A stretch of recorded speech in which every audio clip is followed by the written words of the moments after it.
plus à... Nous allons passer aux rhapsodies rapidement.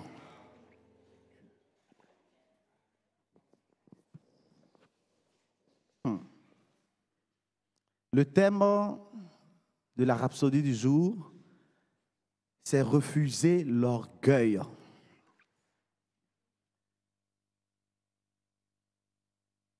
Dans Jacques 4, le verset 6, nous lisons: il accorde au contraire une grâce plus excellente. C'est pourquoi l'Écriture dit: Dieu résiste aux orgueilleux, mais il fait grâce aux humbles. Amen. Souvent, il est difficile d'affirmer qu'une personne est orgueilleuse parce que l'orgueil vient du cœur. Seule la parole de Dieu peut diagnostiquer l'orgueil dans le cœur d'un homme. Pendant que vous étudiez, méditez ou écoutez la parole de Dieu, elle radiographie votre cœur pour révéler ce qui s'y trouve. S'il y a de l'orgueil ou quelque chose de mauvais, la parole de Dieu vous le révélera pour que vous puissiez effectuer les changements nécessaires. Amen. La Bible dit: car la parole de Dieu est vivante et efficace, plus tranchante qu'une épée quelconque à deux tranchants, pénétrant jusqu'à partager âme et esprit, jointure et moelle. Elle juge les sentiments et les pensées du cœur. Nous voyons cela dans Hébreux 4, le verset 12. La parole de Dieu discerne les sentiments et les pensées du cœur. Nous voyons cela dans 1 Samuel, le chapitre 16 au verset 7. Il est écrit: l'homme regarde à ce qui frappe les yeux, mais l'Éternel regarde au cœur. N'attendez pas que quelqu'un vous accuse d'être orgueilleux. Amen.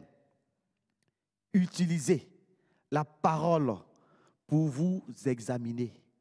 Sondez les Écritures pour voir ce qui est décrit comme étant de l'orgueil. Le comportement des hommes et servantes de Dieu que Dieu a jugés orgueilleux et les manifestations de l'orgueil avec des termes tels que son cœur s'éleva. Nous voyons cela dans 2 Chroniques, le verset 26, 2 Chroniques 26, verset 16. Nous voyons cela aussi dans 2 Chroniques 32, le verset 25, dans Ézéchiel 28, du verset 5 au verset 17. Les yeux hautains.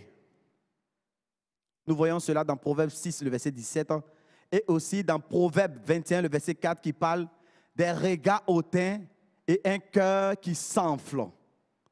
Deux choses que Dieu traite de péché. Amen. Deux choses que Dieu traite de péché. Lorsque quelqu'un marche dans l'orgueil, Dieu donne à une telle personne du temps pour se racheter. Amen. Jusqu'à ce que cet orgueil commence à l'empêcher de faire des progrès significatifs dans la vie. Ne permettez pas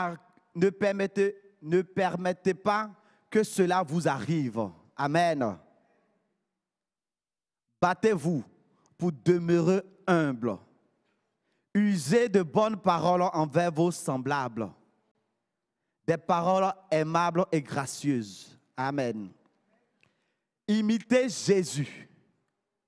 La Bible dit que malgré sa gloire, sa majesté et sa grandeur, il s'est humilié lui-même, se rendant obéissant jusqu'à la mort de la croix. Nous voyons cela dans Philippiens 2, le verset 5 à 8. Amen. Amen. Nous allons nous tous nous tenir debout. Et nous allons déclarer ensemble ces paroles. Sachant que le thème, c'est de refuser l'orgueil. Amen. Précieux Père, je reçois aujourd'hui ta parole. Je reçois aujourd'hui ta parole Dans mon esprit. dans mon esprit. Avec joie. Avec joie. Et je te remercie. Et je te remercie Pour la transformation. pour la transformation Qu'elle apporte à ma vie. qu'elle apporte à ma vie. L'humilité de Christ. L'humilité de Christ Est évidente. est évidente Dans mes pensées. dans mes pensées, Dans ma communication. dans ma communication, Dans mes actions. dans mes actions. Faisant ainsi. Faisant ainsi, Augmenter ta grâce dans ma vie. augmenter ta grâce dans ma vie. Pour plus de gloire. Pour plus de gloire. Pour plus de gloire. Pour plus de gloire. Pour plus de gloire. Pour plus de gloire. Au nom de Jésus. Au nom de Jésus. Amen. Amen. Alléluia. Amen. On acclame le Seigneur Jésus. Amen.